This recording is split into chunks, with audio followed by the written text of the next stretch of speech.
Hey, what's up, phone lovers? Welcome to the Mobile Roar podcast for the week of August 18th, 2016. I am Joe Fidua.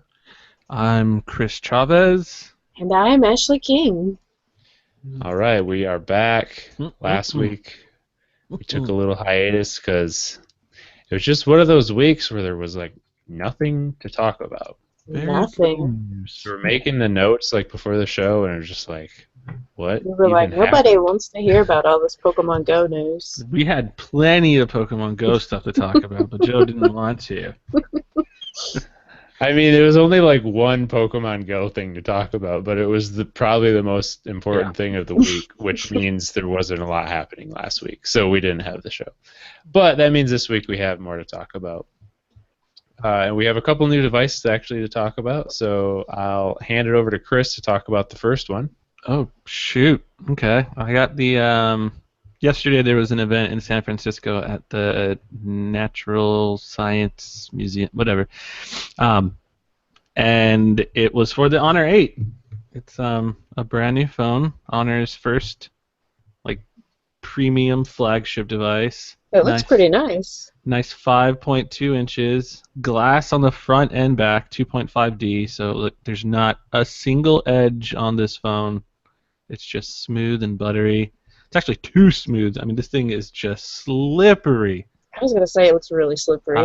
But it's very iPhone-esque. You got USB Type-C. I was about to say Snapdragon 820, but it's using a Kirin 950, which is the same processor as the Mate 8, which Joe knows, me and Joe both know, is a freaking fast processor and is Yes, it is. super awesome. So that's kind of where I was like, oh, please don't skimp on the processor, and they didn't. Two 12 megapixel little cameras here on the back. It's got a dual camera system, which is similar to like the P9, but they don't have. It's not. They were kind of beating around the bush about it. We're like, oh, so this is the same one in the P9. They're like, no, because the whole Leica branding thing that they tried to do with the P9, like, no, those are Leica cameras, and it's like, there's no difference, man. Just real. One cool thing is it's got an IR blaster on the top. Like who? Oh yeah, old Wow. school. People were actually cheering in the crowd. Like, wow, you guys brought back the IR blaster. Pretty awesome.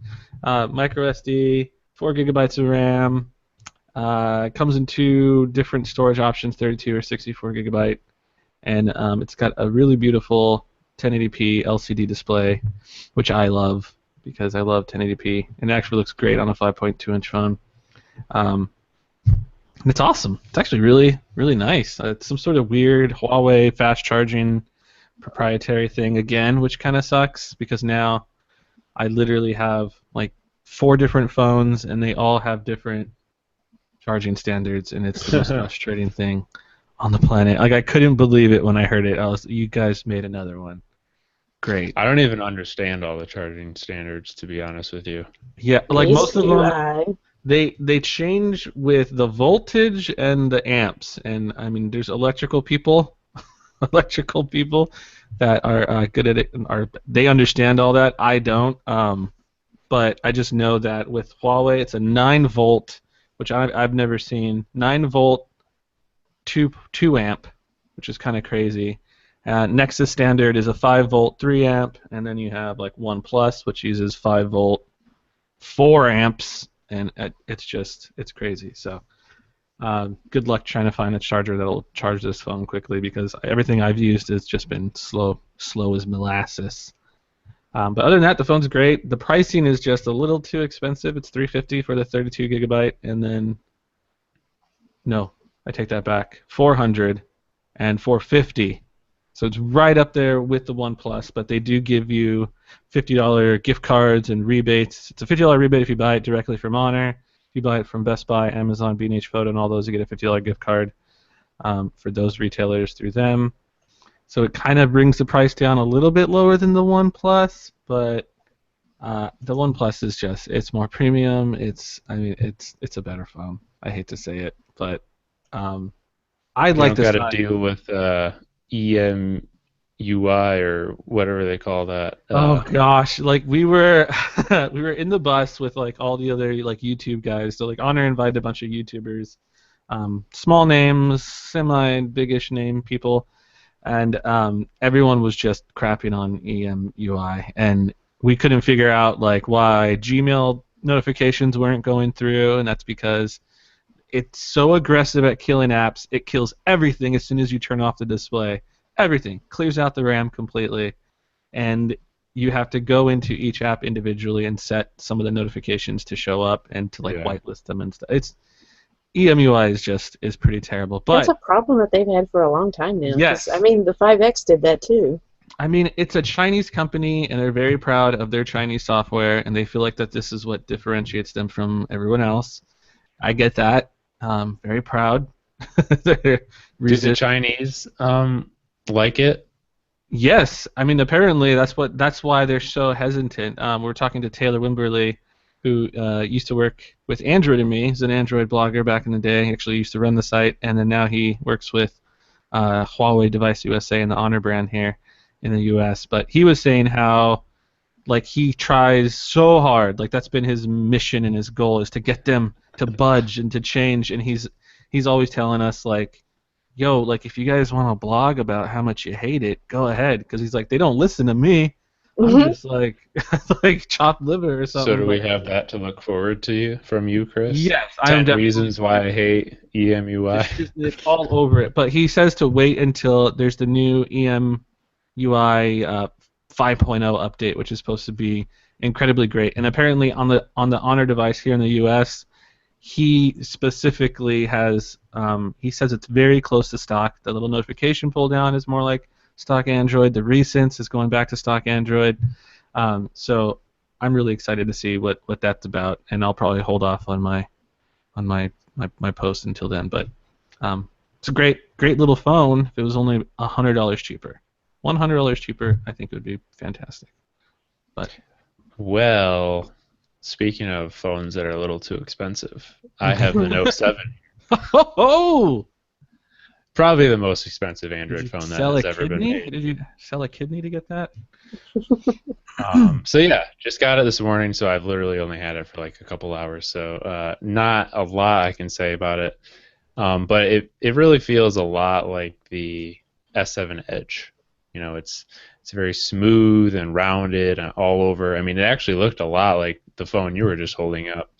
Just like all the corners are smooth, all the edges are smooth, glass everywhere. Is the curve less curvy than the Edge? Yeah, the Edge screen is definitely less curvy for sure. Okay. Yeah. It looks different. I mean, I couldn't figure it out, but. And it's like, you know, it's exactly the same curve on the front and back.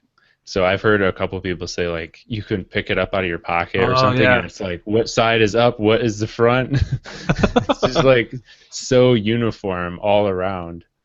Yeah. But you know, feels really nice.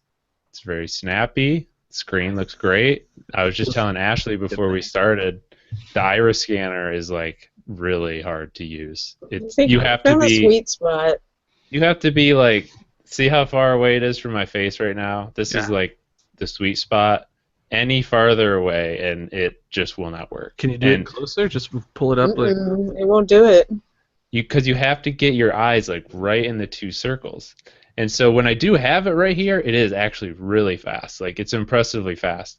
But who takes their phone out of their pocket and immediately puts it 2 feet in front of their face? Yeah. Nobody. Yeah.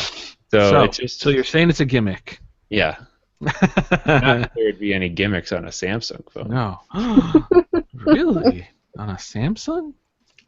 The S Pen's cool. It does a lot of the same stuff. The tip is a little bit more accurate, I have noticed, just kind of drawing around. But can you put it in backwards? Yes. Oh, guys, moment of truth.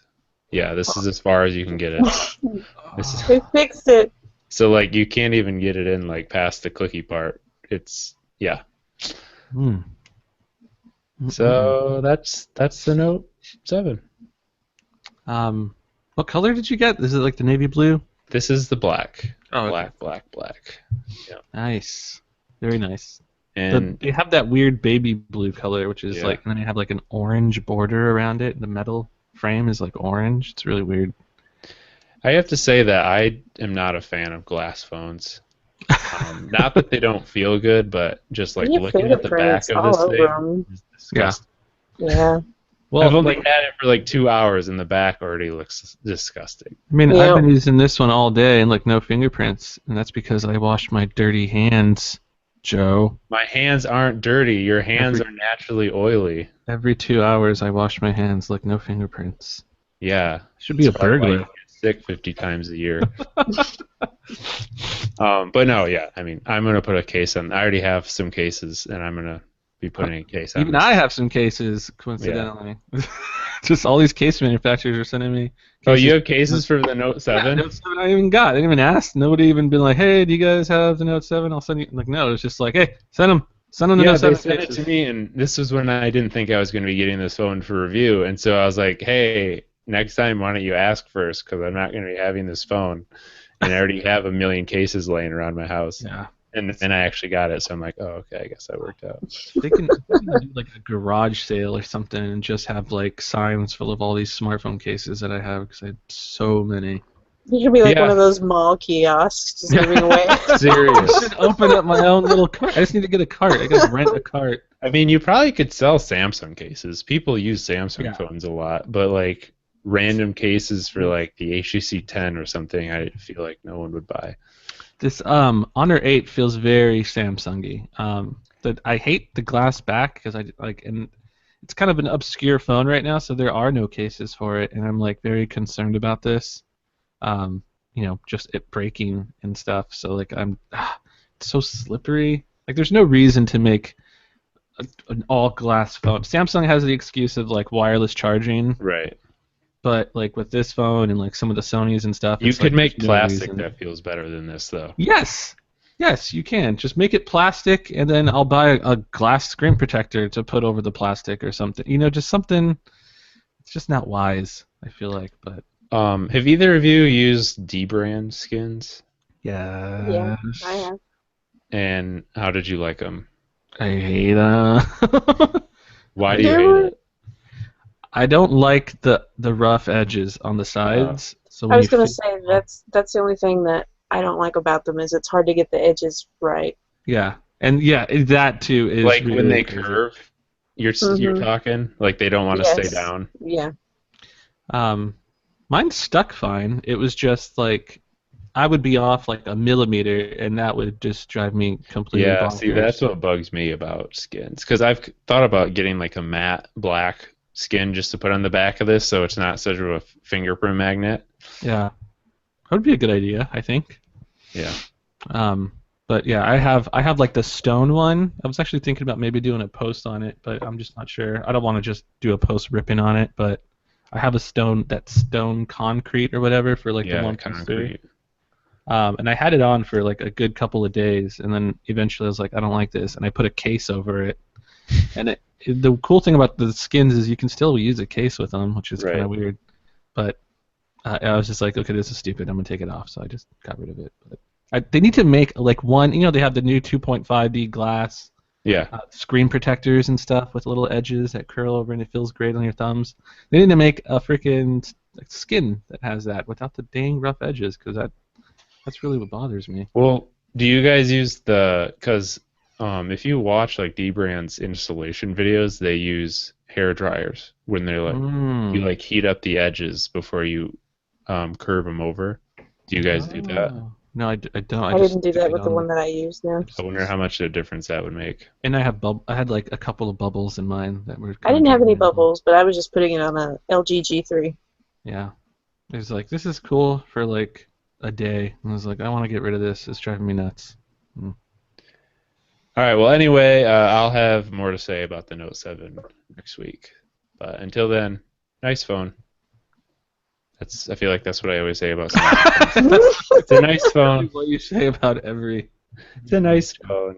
I mean, it's just like Samsung doesn't make bad phones. So Yeah. Yep, it's a nice phone. All right. So we have a couple big carrier things that happened this week. Ooh. T-Mobile on Carrier 12. Oh, surprise!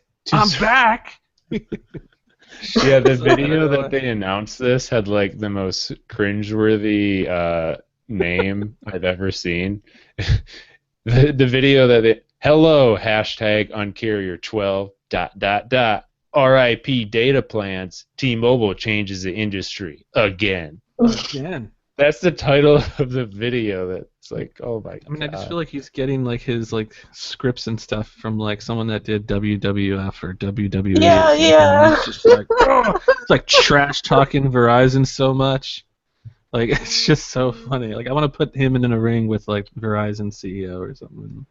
Just have him So go did at you it. guys like look at these new unlimited plans? What do you mean? These new? It's just one. There's T-Mobile multiple? one. Or yeah, okay. They don't. That's the thing. They're getting rid of plans, or Yeah, so that's what they're saying at least. So they have one plan. that's it. How Which much is is it?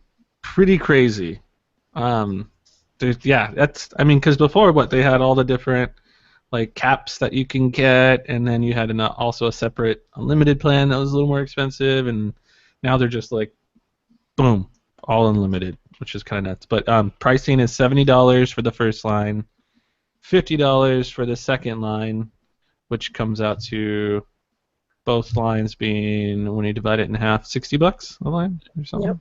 120. So that's kind of pretty much what they had before. It was $60 or $65, I think, for an unlimited plan before. And then every line you add after that is $20, and then everything you add after the fifth line is $5. It just keeps getting cheaper and cheaper the more people you have on a family plan. So pretty cool. The catch is, and this is my friend who I'm on his T-Mobile Unlimited Family Plan right now. He was kind of stressing out, and he started messaging me. He's like, "What are we gonna do, man? Are they gonna grandfather us?" But it's mandatory binge on. So any video you do is going to be standard definition, which is kind of a kick in the pants. You can't opt out. You can't. You have to buy a $25 add-on called the HD HD add-on for $25 extra. And they also have a $5 fee. I guess it's not a fee. I don't know what it is, but $5 more if you don't do auto pay. So you have to do auto pay to get all these prices. See all those people defending binge on. Are you happy now? You I mean, have to pay extra for HD. Yeah, That does not sound like a great deal for consumers to me. That Get was No, thanked. no. We just got thanked. yeah. Get right, thanked. right in the butt. But it's okay, I guess. Like, it sounds pretty cool, and like I feel like he was just like, none of this confusing, overdraft or whatever they do what the other guys do, and we just have one single plan. It's so simple and so easy. But then you have to look at like all the little asterisks, like all the fine print. It's like it's Crazy standard definition. You gotta do auto pay. All these weird little things that are just gonna end up confusing people. But yeah, it's I don't know. It's T-Mobile. Yeah, I guess. It's interesting. I want to see, because usually whenever there's an uncarrier thing like Verizon or AT&T, like have to answer to it somehow. So I wonder what their little thing is going to be for. I think AT&T is kind of already doing that. Yeah. Well, I mean, the day before, I think it was the day before, they already announced changes to their plans, and they are getting rid of overage fees. So instead of like being charged when you go over your data plan, you'll just start getting throttled, which I actually like that more. Yeah, that's like Do they say how much they throttle you to? Is it like, does it almost turn your data off, basically? Pretty it does much. say. I don't remember off the top of my head how much it is. Like if a carrier really wants to get me, like, oh, that's awesome, is they should throttle you down to 3G, because like really nobody's using 3G. Every phone that comes out is 4G LTE. Like throttle me down to 3. When you throttle someone down to edge, you're killing like you can't even load Twitter. You can't really do anything but maybe send a instant message. Even that sometimes fails because Edge is just so.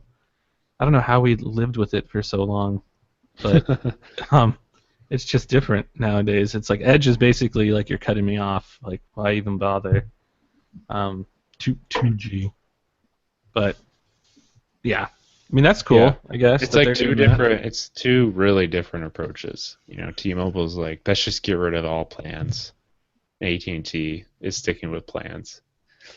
And I actually have to say I prefer AT&T's. Like, I like being able to buy a low, like I'm on the 1 gigabyte plan, I think, and I never go over. I like having the option to have the cheap plan and not just like lumped into one big plan, you know? It sounds like you would like Project Fi if it was available in your area. I think it is available in my area, but it only works with like those couple of phones, so. Mm-hmm. But yeah. I don't know, what kind of like data allotments do you guys have? Mine's 5. Unlimited. Chris 5 is unlimited. gigabytes. I don't think I even use. See, like with me, it's like I don't like being stressed out. It's kind of like with home internet. Like there's some like ISPs and stuff that they give you caps and whatever, and I'm like, how do people live like that? Like it's just weird to have to always kind of manage and be conscious of how much data you're using, or if someone on your plan is using too much and is that cutting into yours, and it's too much to worry about. Like the other day we were driving to like Universal Studios and it was just like, I'm getting sleepy, let's put on Rick and Morty. Let's stream some friggin' Rick and Morty. And normally you would, with any other plan, you would have to kind of like, how much can I stream one episode? Can I stream 2 episodes? It's just, to me, it's just too stressful to think about. And it's just like, if I can do unlimited. I don't want to have to ever think about it or consider it, or when I'm playing Pokemon Go or, whatever. So to me, I need an unlimited plan. Even though I bet I've checked before, and some months I've used like 800 megabytes because I'm usually just home and on Wi-Fi. But there'll be other months, where I'm going out and streaming video or doing whatever, and it's just it just goes up a lot. So yeah, I don't know, just to not have to worry about it, unlimited, and I think that's just really the way to go. I can't say that I ever worry about it. I mean, I have the 1 gigabyte. AT&T has a rollover data, so it's usually a little bit more than 1 gigabyte every month. And yeah, like just the way I look at it is like, if I'm in a situation like that, like you were talking about, like where you want to stream something, I'll just do it and I'll just pay the overage because it's just like, whatever, this is just a one-time thing. It's worth it. I'm just gonna deal with it. Yeah, that's pretty much how I feel too. Yeah. So you don't mind wasting money then? You're wasting money. You're paying for like unlimited that you don't use every month. If you look at the long run, you are paying way, way more than we are probably. Yeah, I guess. Well, I mean, I'm on a family plan, so mine's only like $40 a month. But whatever floats your boat. Everybody has different situation when it comes to different strokes. True I mean, that. I still think it would be nice for Verizon or AT&T to offer some sort of unlimited, but I mean, I think it's just like what they used to and this and that, and then people just abuse the hell out of it. People are using it as their primary internet source. And as far as I'm concerned, they do offer unlimited because like AT&T has a 30 gigabyte. That no one's gonna go over that. I'm sorry, but like no one is gonna go over that. That is a ridiculous. I probably don't even use that much data on my desktop in a month. I mean. Oh, I do. I download Steam games all the time. Okay, there you go. But like that is your desktop, Yes. Like you're not doing that on your phone. Right. It's actually an interesting question. I wonder how much internet I am using on my home internet. Yeah, I wonder if you have Comcast, Ashley? No, I have CenturyLink. It's unlimited. Okay, I was gonna say. I wonder if Comcast shows it. They probably do. All right, so that's carrier stuff. Let's move on to Google Duo, which is finally launched this week. Everyone can download it now.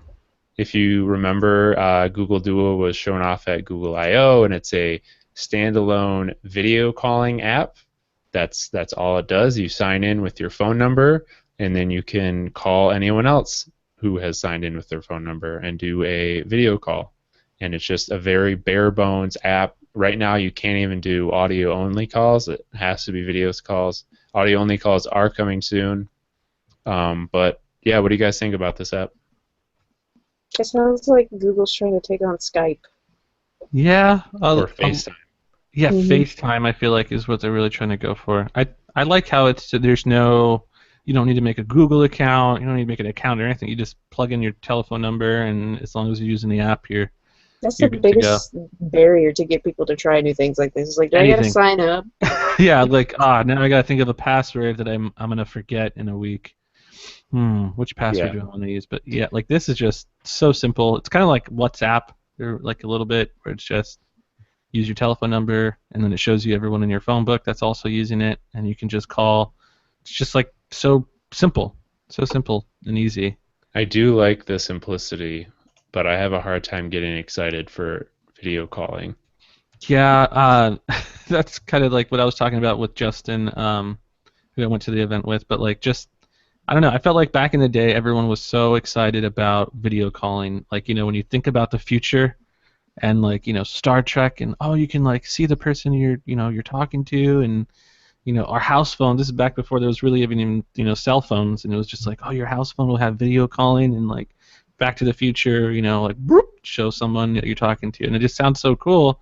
But then once we finally got it, everyone's like, no, I don't want to do that. Like, for some reason, video calling just never really took off. I don't think I'd really video call anybody unless I had like family that lived really far away or something. But even then, I'd probably just use a voice call or something. But it's just, I don't know. It seems so. There's really invasive. not that many occasions where you want to show somebody what you're doing. There isn't. See their face. You want to see their face as you're talking to them.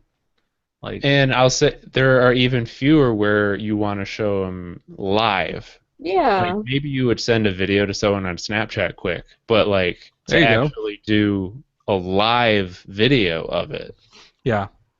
is a lot rare. And I tweeted earlier this week, just like how I was just saying, like video calling is never going to be a thing that people do on a regular basis. Nope. And one of my followers was like, in 2006, I was thinking the same thing about texting. I thought it was stupid, and I was never going to do it. And like, I don't think you can really compare those two because video calling has been around for a long time. It has had its time to be adopted.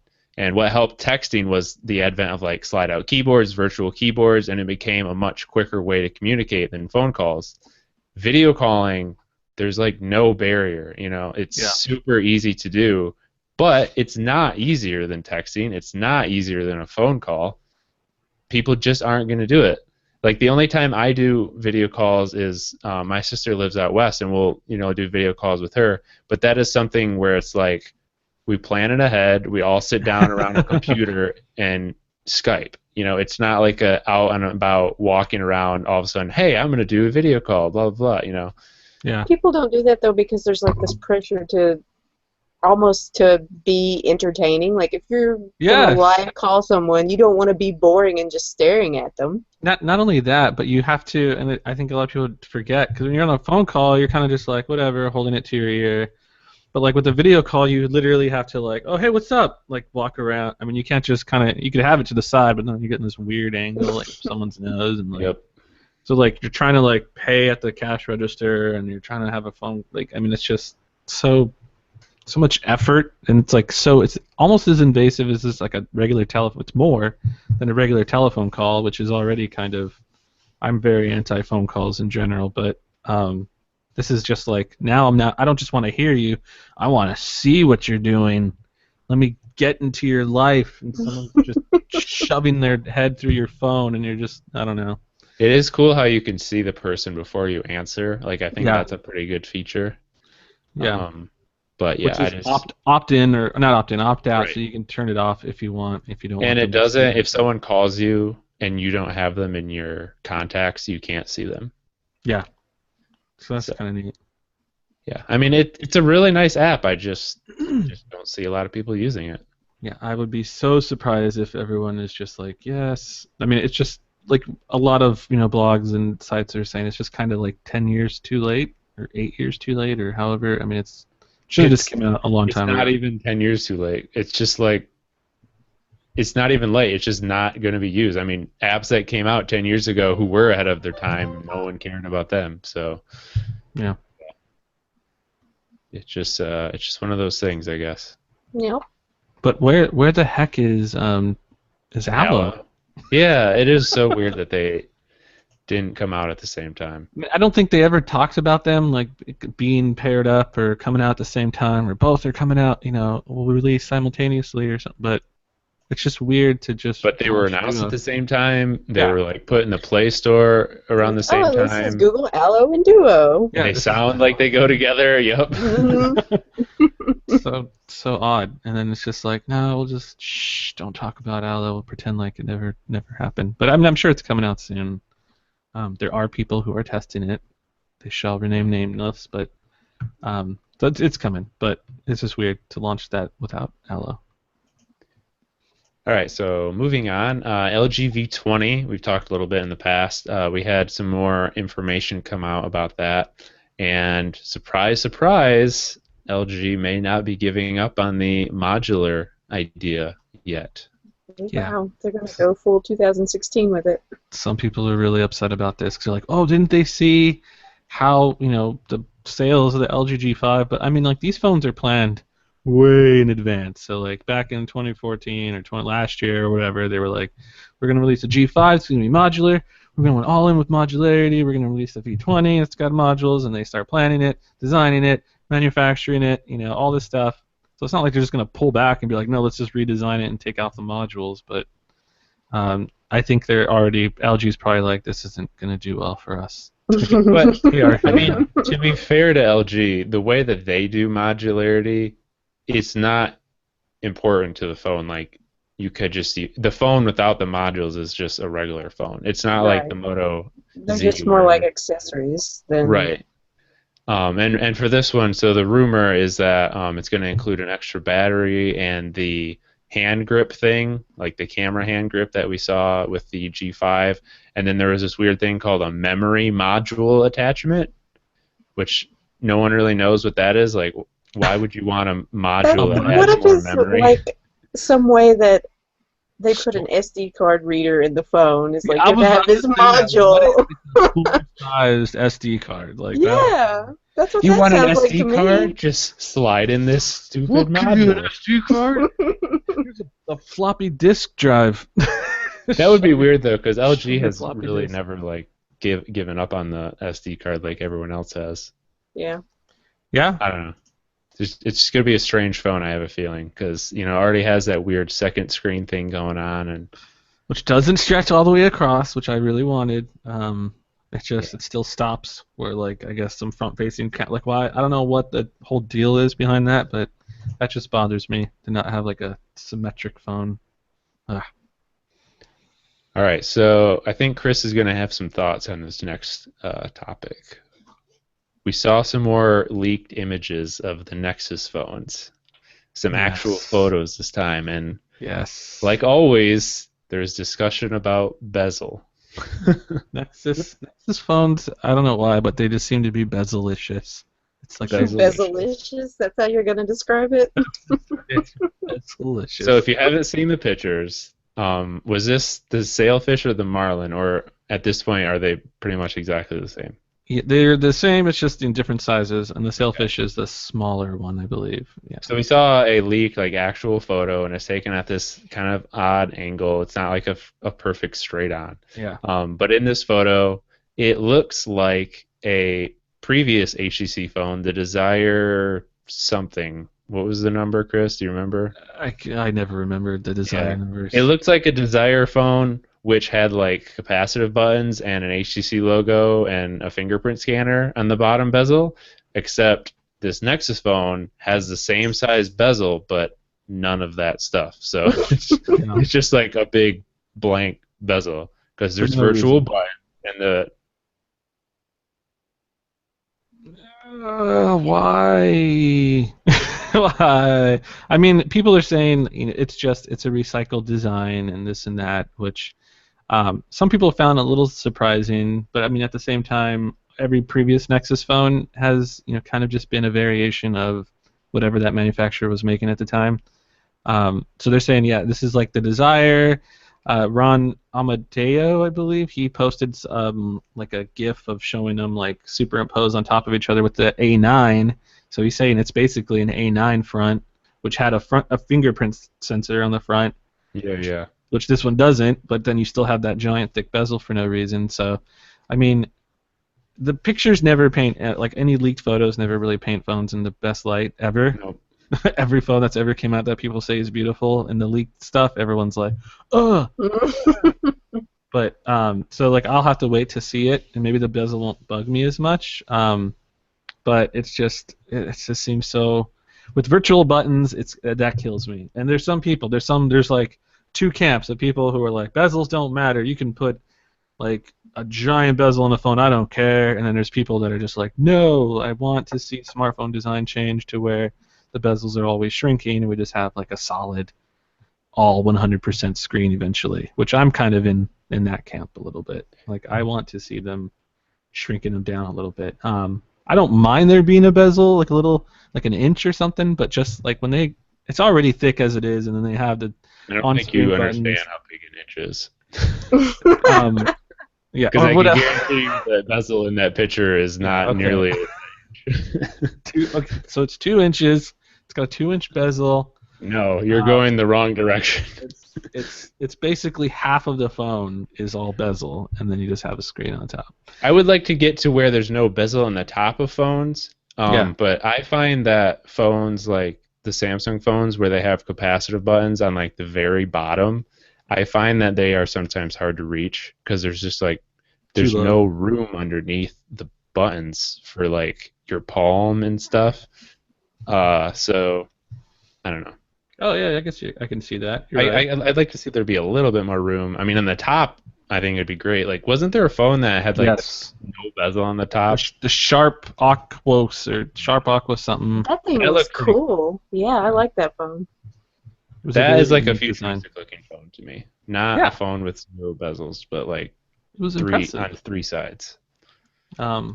I mean, and you need a little bit on the sides, and people are like, oh, if you have 0 bezels on the sides and the top, then how do you hold it? And it's like, look at the freaking Samsung Galaxy Edges. I mean, how do you hold those phones? You don't. Very, very carefully. So incredibly carefully. Every single person I've taught, just regular people that have the phones, are always complaining about it, like, constantly. Yeah. I mean, it really is one of those things that I think looks better in like a movie than actual practice in real life. It's silly, but I mean I'm kind of in the not really the 0 bezel camp, but I would just like to see them be nice and middle. I think that should be a goal that they're always working towards. It's like, okay, let's not make the bezel too big, trying to keep it down a certain number, but when they just throw caution to the wind or whatever, just who cares how big the bezel is? Nobody cares about that. Then that's Chris, you saw Suicide Squad, right? Yes. Ashley, did you? I haven't yet, no.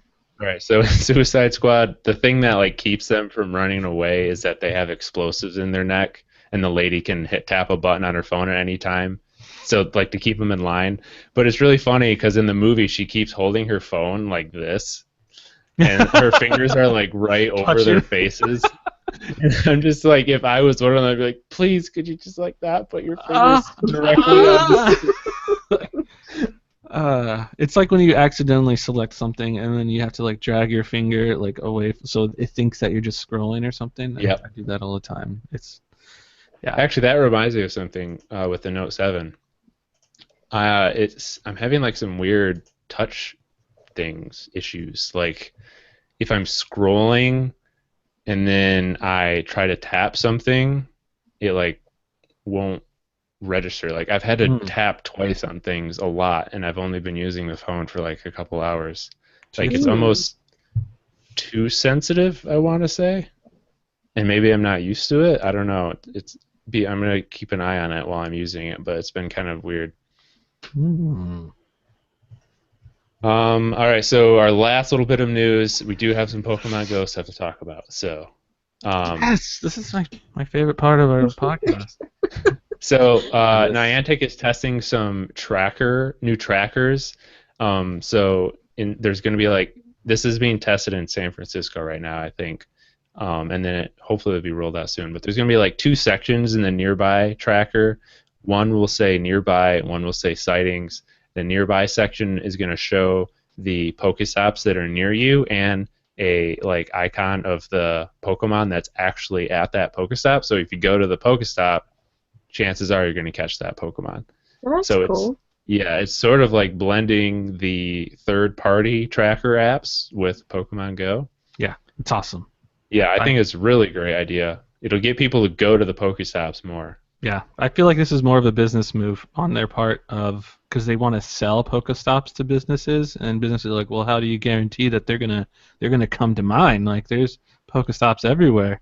Like, well, you can drop a lure, and it's like, well, these guys are dropping lures down the street. Like, I want them here at my mattress store. Like, well, what if we show everybody or people like Pokemon so they can see which ones they don't have, and they'll come to your store? And like, I like it.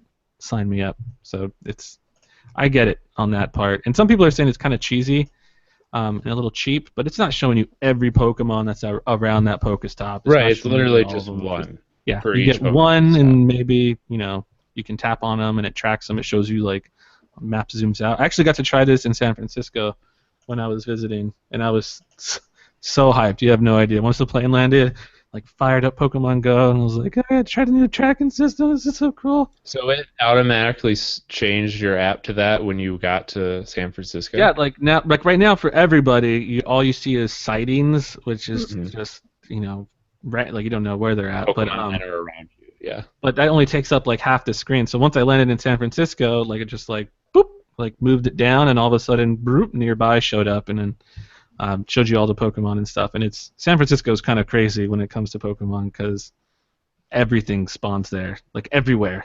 Everything, like they have access to every Pokemon, just on the streets. People going crazy.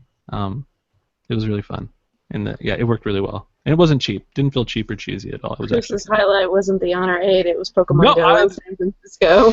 They were like all the YouTube dudes and all them were laughing at me because like the whole time I was just like I was playing Pokemon Go. Like this is like my mecca. Like it was awesome. Just go out there, try it out, and catch them. And everyone was laughing. We're in the bus going to the Honor event. Everyone was like, "Oh, Chris is still playing Pokemon Go." And then when I found a Bulbasaur, I'm like, "Oh, Bulbasaur!" Immediately, everyone whips out their phones, and it's like, "Aha! I knew all you guys were playing." Yeah, people like to pretend they're not obsessed with the game. Nerd. What a nerd! But yeah, as soon as you scream out Bulbasaur, suddenly everyone's playing.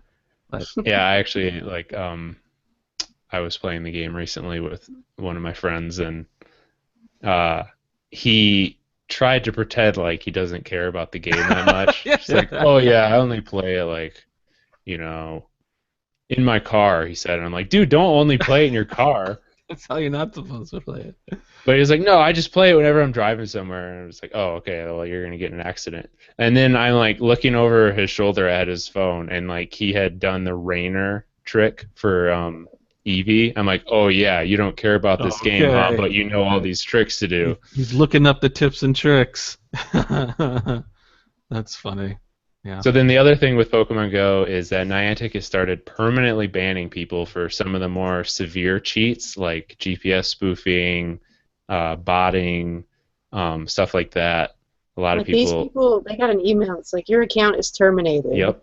You cannot play this game anymore. Like harsh words. You can apply for an appeal, but I don't think I've heard of anyone hearing back on that yet. No, so I haven't seen anyone come back with an appeal. But people are concerned because I think it auto bans you if you get enough people reporting, your name or whatever. And I've heard like it can take as few as like 2 people. That's ridiculous. To report you at a gym maybe, and you're done. Yeah, I'm trying to. I tried before this whole banning thing took place. Like I was reporting, I have a friend of mine who's been playing. He's got like two accounts. They're both like level 25, and he's GPS spoofing up the wazoo. So like I got me and my friends. I think did I hit up you, Joe, about banning them too? But you asked me to. I never did. I was trying to get everybody because I'm like I'm gonna ban this fool because he's just like he's so cocky about it. So did it work?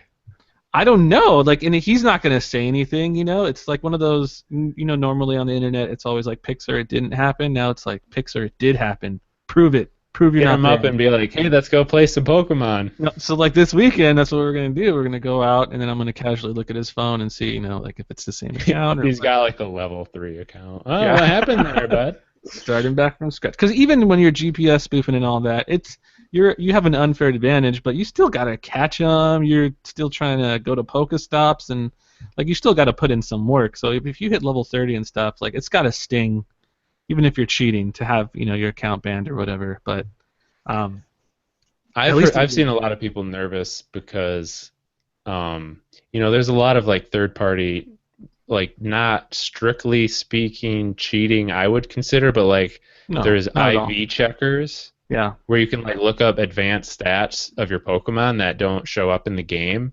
Mm-hmm. And like you have to sign in with your actual account for it to know the stats of your actual Pokemon. And so there are people, like a lot of people really nervous, like, oh, am I going to get banned because I checked my stats of my Pokemon a couple times. Yeah. So I was using those pretty actively, and a lot of my friends that are really into Pokemon Go, they're not GPS spoofing or rooting their phones or doing that stuff, but we all use the IV checkers and all those, so they were like, because in the terms of service and stuff, they mention any kind of third-party software that's tapping into Pokemon Go, no matter what, it can get you banned. But I just feel like they're not.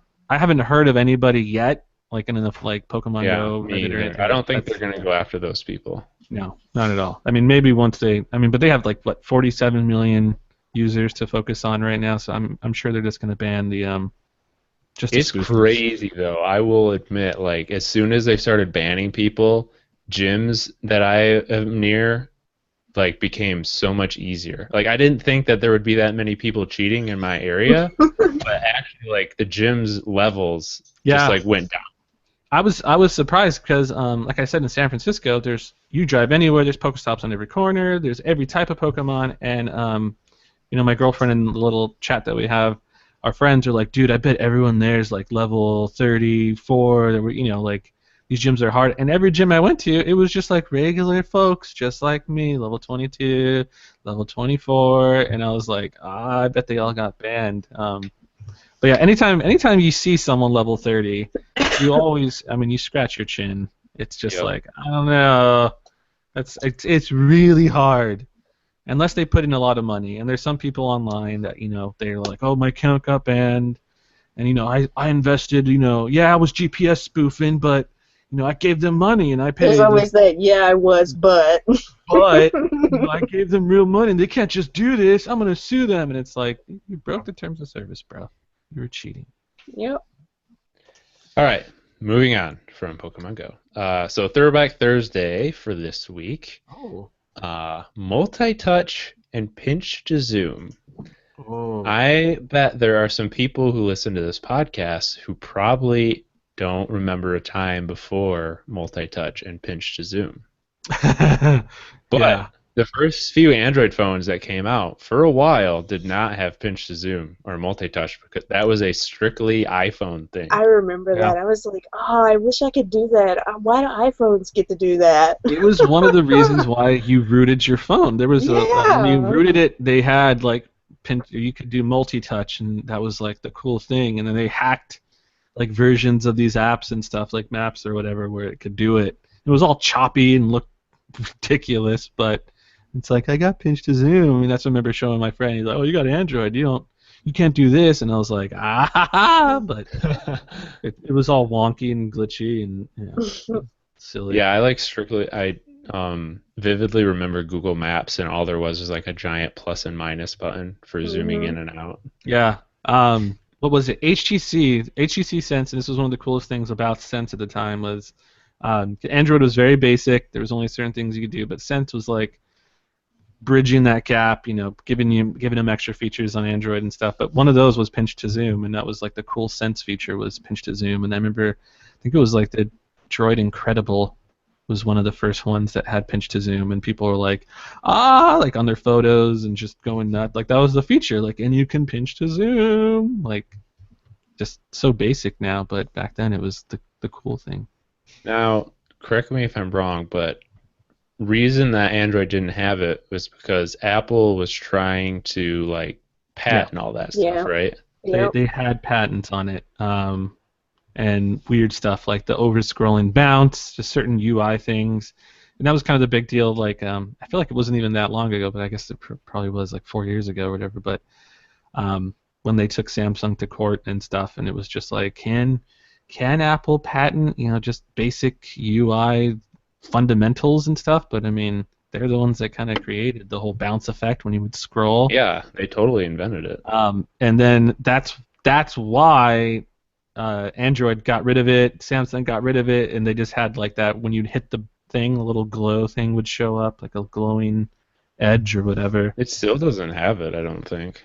Yeah. And then there was what was a pinch? There was a pinch to zoom one too, and Android changed the way they did it as well, but I forget what it was. I wish I knew what the little technicality. It was like you would like double tap, and on the second tap, you could drag your finger to zoom. Actually, that still might be there. And you can still pinch to zoom on everyone, but I remember it was something they ruled where it was like, oh, the only thing that Apple had on pinch to zoom was something very specific. It was like a very specific use case or something. It was a really weird time because I remember the way that Android, like unlocking your phone, like swiping from left to right to unlock your phone was another thing that Apple like tried really hard. Yeah. And so Android had like a rotary style. Mm-hmm.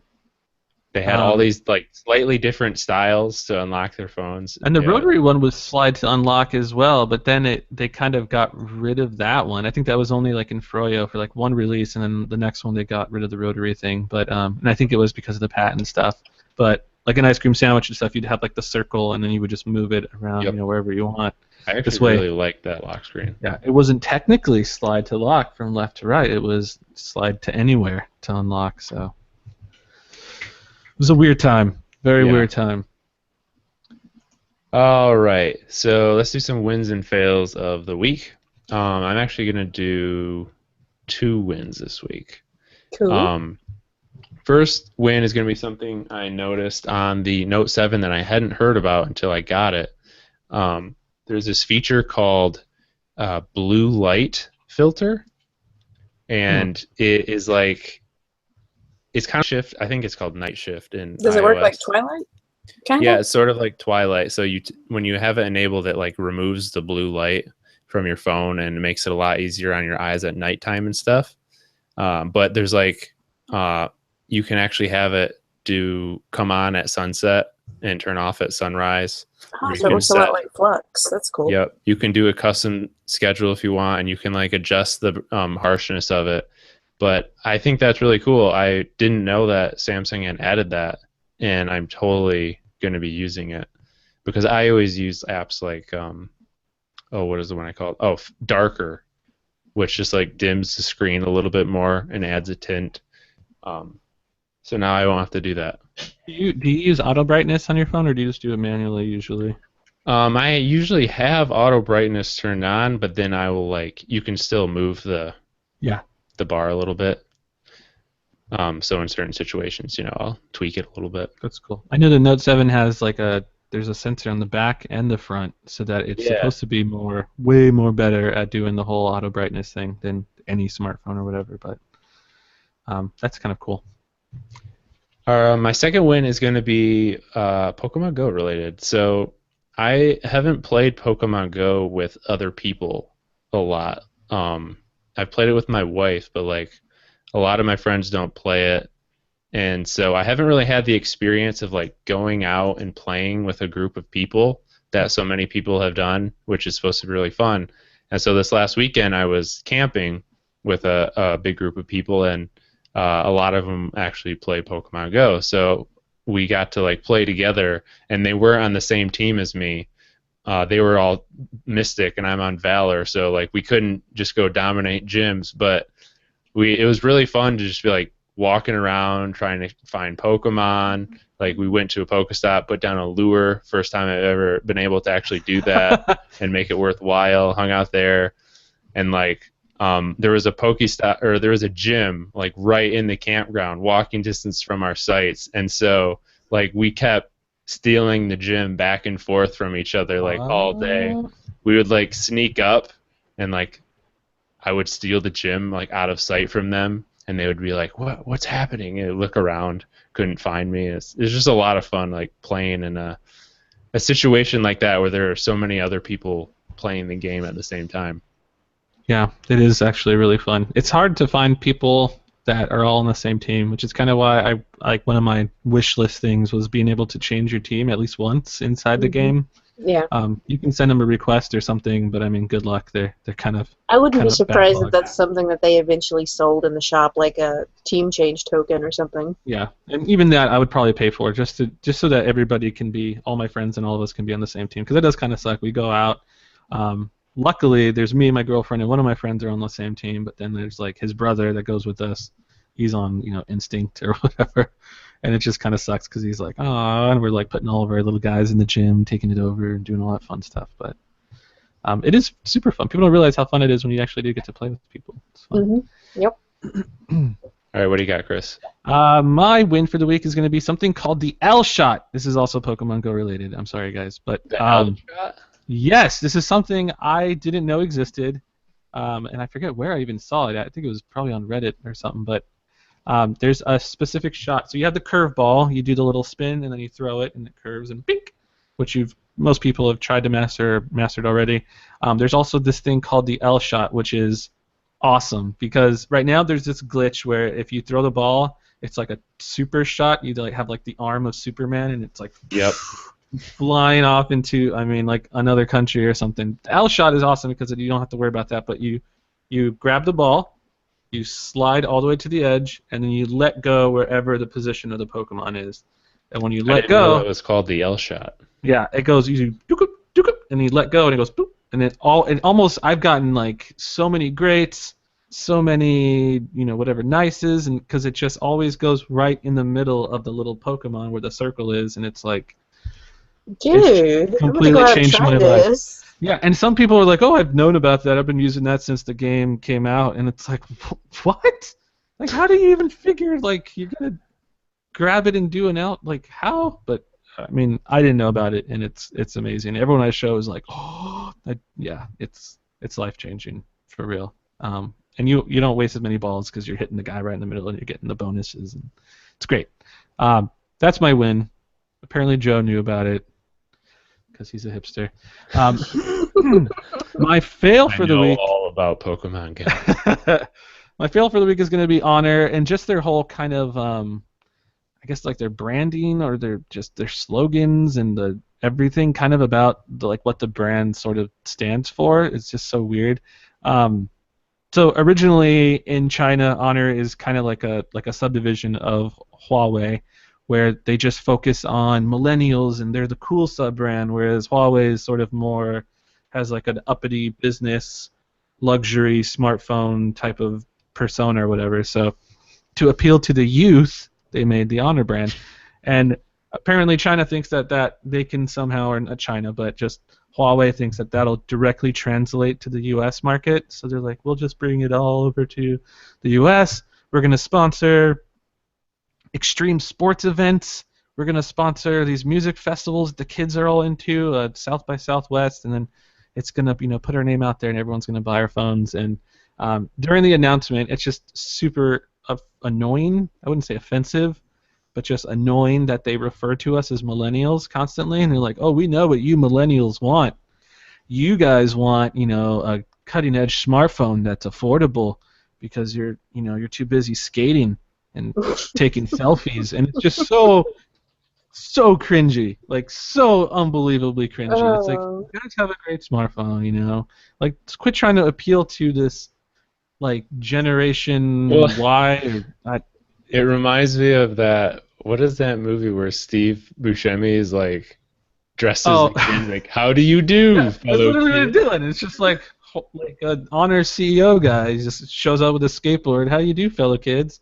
And it's like I still got to have someone create a little gift like that. But it's the same thing, and it sucks because it's like I have to look past this cringy, weird stuff that you're doing, and the phone itself is great and all this stuff, but you don't really have to do all that. And their global ambassador is Brooklyn Beckham. They brought him out on the stage, and this was like the most cringy. I should have gotten video of it, but Brooklyn Beckham, who is the son of Victoria Beckham and David Beckham. It's their son. Oh my God, seriously? So he's completely famous. Apparently, he's got this huge social media following. And he doesn't really do anything. He just skates. They had a whole like little bio about him, and he's just skating around all day and taking selfies, and he looks all, like just like indifferent, and like every pose he's always just like, yeah, that's cool. And then they ask him, like, they bring him out, and the CEO presents him with a skateboard that says, like, honor spray painted on it. And I was like, oh my gosh. Like, it's painful. And then they take a selfie. The lady presenter comes out with a selfie stick, and she's like, all right, let's take a selfie. And everyone is just, like, in the audience. Like, we're all older people. You know, these are, like, guys from CNET and all these tech blogs and stuff, and everyone's just, like, the cringe was just so hard. You're saying the words, but you're not speaking the language.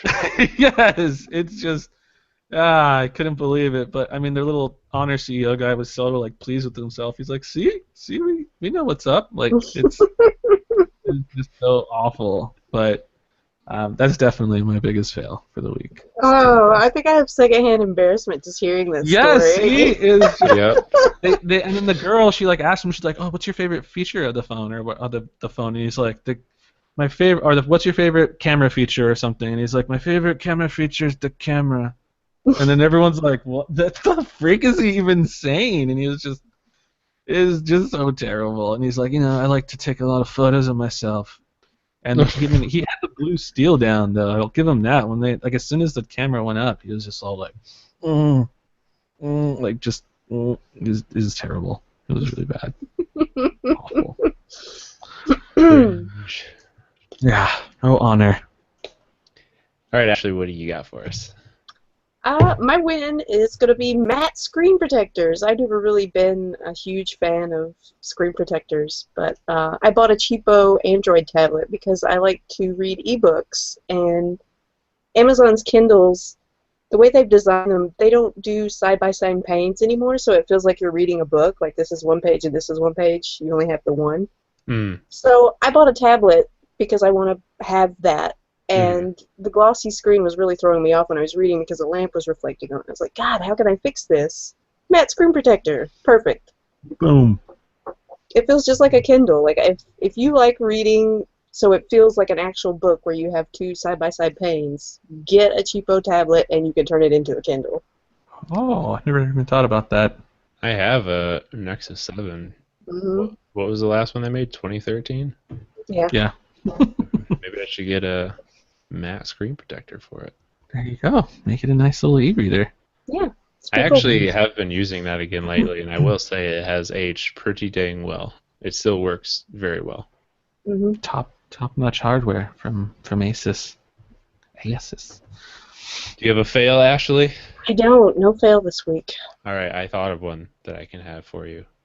I I don't know if anyone cares about the Olympics, but one little rant that I have. So NBC is the one that has, I guess they have the rights to the Olympics in the U.S. Right. They are tape delaying a lot of the events, and the time difference in Rio is only 1 hour behind Eastern time, so it's like really not much of a difference. But they're still tape delaying stuff, and it's really annoying, and I think it's really stupid.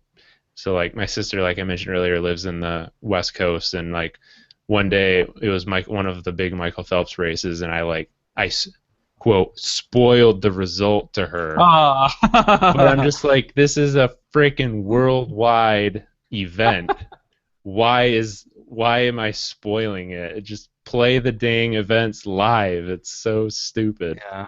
That would suck. Honestly, I think that would be kind of like you're into it, like, and then someone spoils it. Because it's not like Game of Thrones. I mean, these are sporting events. You know, NFL games are not delayed for the West Coast. I mean, it just doesn't make any sense. You can spoil anything. That sucks. Dang. I know. We live in a day and age where you can spoil everything. Good old internet. Thanks a lot, internet. All right, app picks. Mine is going to be one that I've been meaning to mention for a long time. It's a game called Sword of Zolan. And this is you can play it on phones, I believe, but I've been playing it on my NVIDIA Shield TV. And it's like a really cool retro-looking platformer. And I have to say, it is probably one of my favorite Android games that I've played You got my in ears a perked long up time. because you said platformer. Yeah, I beat it, and it like has a lot of levels, but I was like really into this game. It's really fun. It's just like a classic platformer where you have to like save people on each level. You have to get to the end, and you can like collect coins to get upgrades, and just a really classic, simple platformer. But it's executed so well, and the art is really nice. The music is great. It's just a really fun platformer game, and I had a great time with it. So. This Looking is at those cool. screenshots, it reminds me of Ghosts and Goblins. Chris, you remember that Yeah. series? Yes. Even though it was impossibly, horribly frustrating. Yeah. This is easier than Ghosts and Goblins, but it does get pretty challenging. This looks cool. This reminds me of like, or maybe like Castlevania or something. This looks cool. Wow. You guys are looking at it. It does. You can't download it on your phone, right? Yeah, you can. Okay. So yeah, you can play it on your phone, tablet. But I played it on the TV with the controller, which is Yeah, I will great. not play any platformer without a controller. I refuse. So if you have Android TV, check that out. Sweet. Chris, you have an app pick for us? Did you find one? I'm trying to think of what I downloaded lately. Yeah, I'll just move it to Ashley for now. My app pick is going to be Game Fans for Android. It's what? kind of like Early Bird, except if you're a really big fan of gaming, we cover gaming news. Well, just explain like it again if people don't remember what Early Bird was. it gives you instant notifications of gaming news as soon as it happens. We curate the news, and the notifications feature that was just added makes it so that you can follow certain topics like PC gaming or PlayStation gaming, Xbox gaming, and only get notifications for those topics, so you're not getting bombarded with stuff you don't care about. Yeah, it's. I've been using the Early Bird app, which is like the same, like you said, the same thing, but for Android. And if you do follow news for those type of things, it's pretty nice, for sure. Chris, did you find anything? Sure. Yeah. Let's do this one.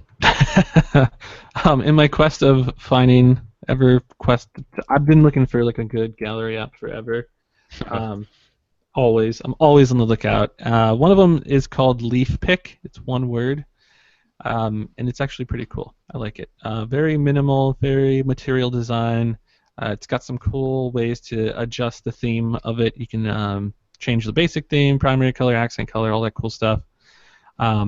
And it's got some cool settings. There's some ways to hide some of the folders that show up in the gallery, which is neat. And it's very simple, clean, easy to use, and I am digging it so far, very much. And I know people with gallery apps are always concerned about permissions. So this, I just looked it up, has permission to your storage and permission to full network access and Google Play billing services. So I'm guessing there's some in-app purchases. Yeah, and I believe that's for the security stuff. There's apparently going to be a wallpaper thing that they're going to add later. Right now, I'm using the free version, and everything seems pretty easy to use right now. Yeah, it is like gallery apps are a weird thing. That's actually one of the things I like about Samsung phones is they have a good, really just like bare bones, simple gallery. Yes. Some phones don't. No, especially EMUI. Nothing is bare bones on EMUI. Yeah. So it's pretty. It's like, I was like, how can we add a million things to this? Okay, it's do so it. confusing. But yeah, so Right. Leaf Pick. Cool. We do actually have a few emails this week. So we have an email from David Hollingshead, Yeah. and he's not complaining about notifications again. Good job, David. You're getting over it. Making progress. David Hollingshead says, this is in regard to the Nexus Sailfish. He says, 5-inch screen, 1080p, more starting storage, nice non-weird practical design, probably compatible with all US networks. Misses, no 64 gigabyte or 128 gigabyte version, no SD card slot, not compatible enough with Verizon.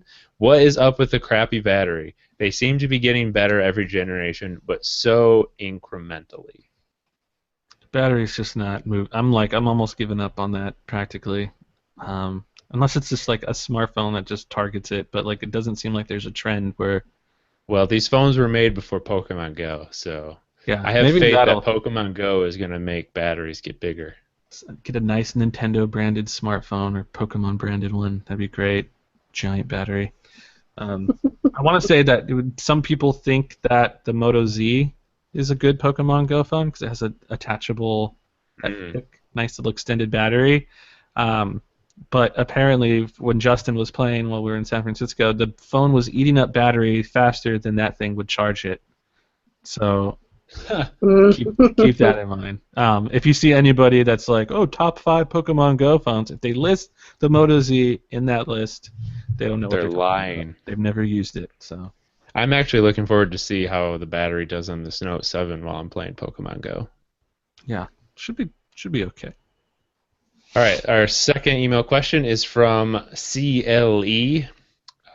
Great podcast. I really enjoy the wins and fails as well as the top app picks. So with that being said, maybe you can help me out with a little problem I am having. Over the last couple of years, I've accumulated about $60 in Google Opinion Rewards, and so far the only thing I've bought is the Pro version of Nova Launcher because I cannot find apps worth paying for, even using free money. So I'm looking for app recommendations worthy of $1 or $5. I thought the Play Store used to have a top paid app section, but it seems to be missing as I have even looked for it. The thing is... What? Go ahead. Okay. The thing is, I am not really into games, and that seems to be where the apps are that cost the most money. I'm kind of looking at a game series called Lifeline, and one I am considering is Lifeline Whiteout, and it's good. I might look into buying other games. I'm into Android Wear apps and useful utility and camera apps on the phone, but for the most part, the ones I need are free anyway because of Google. So he's looking for apps that actually cost money that are worth buying. I'm going to say if you listen to podcasts at all, Pocket Cast is 100% worth the $5 they ask. I completely agree with Ashley on that one. I put off buying that app for a long time, and I wish I wouldn't have because it's totally worth it. They have Sync now that works across all their platforms too, so if you do a lot of desktop work and you want to carry your Sync from your phone to your desktop, you can do that. There is a top page section in the Play Store, by the way. If you just go to the Apps and Games tab and you tap on Top Charts, that's where you can find it. But yeah, apps that I have bought, Pocket Cast is one, Nova Launcher Prime is another one. I haven't bought a lot either, and I do have the same problem. I have a lot of Google Opinion Rewards built up, and I don't really know what to do with it. One thing I would suggest, though, is that you can rent movies, you can buy books. You can buy books, yeah. Music. There's a lot of stuff other than apps and games that you can get in the Play Store. Movie rentals is a really good one. Chris, do you have any apps that you've bought that you recommend? Paid apps? Yeah, paid apps. Spent a lot of money on Pokemon Go in-app purchases. But yeah, there you go. Other than that... In-app purchases, that's actually another one. You know, even if maybe you do find a free game that you like, you could spend your money on in-app purchases. So yeah, or just donate. But I mean, most apps have they unlock extra functionality and stuff with in-app purchases and stuff. Right. Almost all the good free ones, I feel like. The donate, that's another one. If you have an app that you really, really like that's free, maybe see if there's a way that you can use your Opinion Rewards money to donate to the developer. Yes. Awesome. Support development. All right. That is going to wrap things up for this week. If you'd like to subscribe to the audio version, that's on Google Play, TuneIn, Stitcher Radio, and iTunes. Our email address is podcast@phandroid.com. So send in your questions, your app picks, your wins, fails, Throwback Thursday suggestions, anything like that. You can also send those to our Twitter account, which is @MobileRoarcast, one word. And we are on Twitter. Chris is @GamerCore, Ashley is @OverlordRoar, and I am @TallSchmo. And we will see you all next week. Later. Later.